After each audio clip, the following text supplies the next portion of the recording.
How to set up email filters in cPanel. This demo assumes you've already logged into cPanel and are starting on the home screen. Now let's set up an email filter.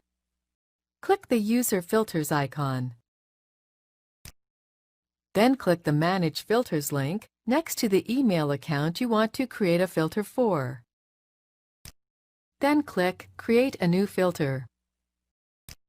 Enter a name for the filter. Then specify the rule.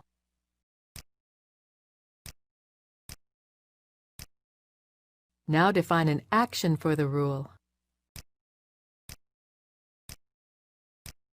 In this case, the action is to deliver the email to the inbox. To finish, click the Create button. That's it. The filter has been created. You can always return to this screen to create new filters or edit or delete existing ones. This is the end of the tutorial. You now know how to set up email filters in cPanel.